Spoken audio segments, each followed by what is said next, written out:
Okay, so having considered some of the general information regarding the curriculum, let's have a little look in a little bit more detail at one of the areas of learning and experience. So for this example, we're going to look at humanities. So all of the areas of learning and experience are structured in the same way in terms of this content section here. So you have an introductory section, which we'll have a look at in a second. The statements of what matters, the principles of progression, the descriptions of learning, and then the designing your curriculum section. There's a designing your curriculum section in each area of learning and experience to support teachers when they're planning the curriculum with some key considerations. So if we have a look at the introductory section then to the curriculum, what does this do in the area of learning? Well, in the case of humanities, it sets out why studying the humanities for young people is important, what knowledge and understanding it gives them. It sets out the range of areas that are studied through the curriculum here. So in this case, in humanities, we've got geography, history, religion, values and ethics, business, studies and social studies. So there's some changes there from the previous curricula, where perhaps we were looking simply at geography, history, and RE as it was. It talks about the philosophy, which is to think about developing the knowledge and skills within those areas in their own right, but then thinking about how the themes, concepts and skills can be transferred across the disciplines. But it also then looks at some of the complementary disciplines, and so examples from some of these other areas may play in at key times to thinking about curriculum planning. Certainly areas such as economics, and politics and sociology would play in at key times through the consideration of the design of the curriculum. And what the description then goes on to talk about is how the area of learning supports the fulfilment of the four purposes in young people. So in this example, which is from humanities, the first link is made to the ethical and informed citizens in Wales and the world. And it sets out how the humanities helps learners to become ethical and informed citizens, which will give some clues then in terms of the sorts of things that we could design into the curriculum. As we move down through the description, it then links to the other purposes. So how studying through the humanities can help to become enterprising and creative, ambitious and capable, and then into the healthy and confident. So what the curriculum designers did was try to think about how the area of learning supports the fulfilment of the four purposes at the start of their design. What we then do is we move into the statements of what matters. So in humanities, there are 5 statements of what matters, and the what matters broadly set out what we think it's most important for young people to be learning within the area of learning and experience. So these are set out with both a high-level statement and a supporting narrative. So you can see the first one here, and there's the second one. So if we just have a look at this one, inquiry, exploration and investigation inspire curiosity about the world, its past, present and future. So when designing the humanities curriculum, the design groups felt that inquiry was something that was common across all of the constituent disciplines. It is an important feature of studying within the humanities, and this paragraph sets out why. Okay, so for example, it talks about appropriate disciplinary approaches will help learners gather, justify, present, analyse and evaluate a range of evidence, interpreting, synthesising information, and so on. So what it's suggesting here, for example, is that there are different approaches to inquiry in the different disciplines, and they're set out later on in the guidance. So effectively what matters do is they provide a high-level summary of what we think is most important for young people to learn, and then the paragraphs and the information below provide some supplementary detail on these. Okay, so there are 5 in humanities, and obviously the number varies between 3 and 6 depending on the area of learning and experience. The next section to consider is the principles of progression. Now the principles of progression are common across all aspects of the curriculum. So one of the principles of progression that's common in all 6 areas of learning and experience is that we want young people to have increased breadth and depth of knowledge in the areas of learning and in their constituent disciplines and subjects. to deepen understanding of the ideas and disciplines within the areas stated there, refinement and growing sophistication in the use and applications of skills within those areas of learning and experience, and then making connections and transferring learning into new contexts. So that ability to be able to transfer the knowledge and skills to other aspects and other parts of the curriculum as we develop that understanding, and then to increase effectiveness as a learner within its own right.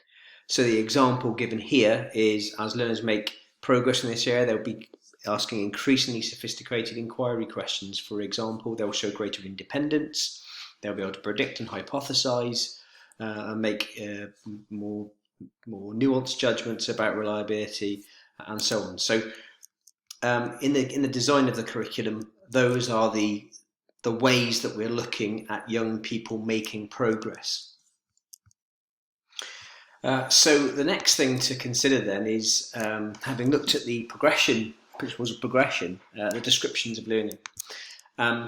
And as stated here, descriptions of learning provide guidance on how learners should progress within each statement of what matters as they journey through the continuum of learning. So for each of the 27 what matters statements across the curriculum, there are associated progression statements.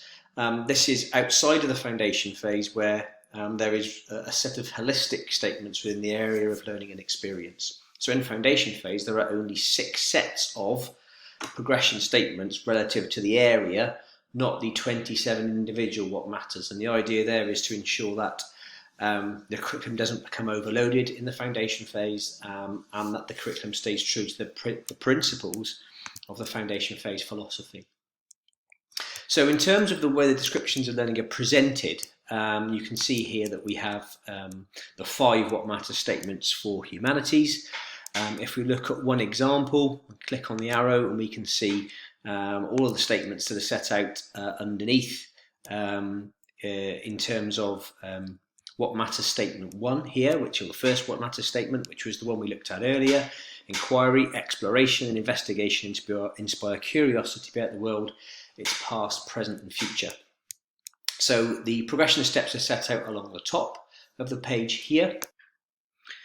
And bear in mind that the progression steps are broadly aligned to what we would expect learners to be able to do up to a certain age, bearing in mind the fact that they won't all achieve these things, and some may progress beyond these steps. But broadly speaking, progression step 1 will be up to the age of 5, progression step 2 here up to the age of 8, progression step 3 up to the age of 11, progression step 4 up to the age of 14, and progression step 5 would be up to 16. So everything contained in this progression step, for example, would be assessed through future qualifications.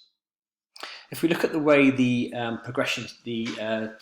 what matters statements are set up out underneath the progression steps, we can see that they are framed as I can and I have statements. This is common across the curriculum and was a recommendation from Successful Futures when it was published in 2015. They're written in pupil-facing language in terms of what people should be able to do. However, they're also written for professionals, so they're designed not to be used directly by students, but actually to support the teachers in their planning. In terms of some examples of progression within the framework and how they relate to the principles of progression, if we look here at the this example, I can recognise the difference between facts and beliefs. That's different. That's obviously a less sophisticated skill than being able to understand the difference between facts, opinions and beliefs, and consider how this may affect the importance and the usefulness of evidence. That's clearly a more sophisticated skill. And then a more sophisticated skill again is to be able to analyse and consider the reliability of a range of evidence related to inquiry. So what we can see as we move through the progression framework here, from progression step 2 into 3 and 4, is that growing level of sophistication in the use of the skills within inquiry. We should also see growing independence in pupils' abilities to inquire. Now clearly one of the things that isn't the intention of these descriptions of learning is that they should be able to be assessed directly against with one individual piece of work. If you look at the example here, if we're completing an inquiry, it will depend on the area in which we're doing the inquiry. So, for example, if this is a geographical or historical inquiry, we'd be looking at slightly different skills and a slightly different approach to the way that the inquiry was framed. So these are a guidance as to the sorts of things that we think that young people should be doing, but they should not be directly assessed against in the way that we currently assess in a best fit model through levels. The final item for consideration in terms of the curriculum model is the Design Your Curriculum Guidance section. In the Design Your Curriculum Guidance section, the curriculum design teams have sought to give some examples of how cross-curricular and integral skills should be integrated into the areas of learning with some suggestions. Specific considerations for the area of learning experience. So in this case, one of the things that's been added since the summer is consideration of disciplinary concepts and contexts. So there is some additional guidance here in humanities and in expressive art. This is particularly the case around the contributing disciplines. So there's some guidance here in terms of history, for example. So some guidance here particularly around the exploring particular concepts of governance, economy, power, diversity and so on. If we look at geography, there's some guidance around some of the contexts and some of the issues such as sustainability, climate change, hazards, disasters, scarcity of resource, food security, globalization, and so on. So some support for some of the contextual ideas. Now, none of these things are things that have to be taught across the curriculum, but they are suggestions about things that should be considered as part of the curriculum. In religion, values and ethics, another set of ideas here. Importantly, there is also some guidance around social studies. So, for example, looking at social issues, identity, rights, responsibilities, how the systems of government in Wales operate, so perhaps some things that haven't been part of the curriculum framework previously, and also some guidance here around the aspects of business studies that should be considered through curriculum design. So a useful additional series of guidance there for teachers and curriculum planners.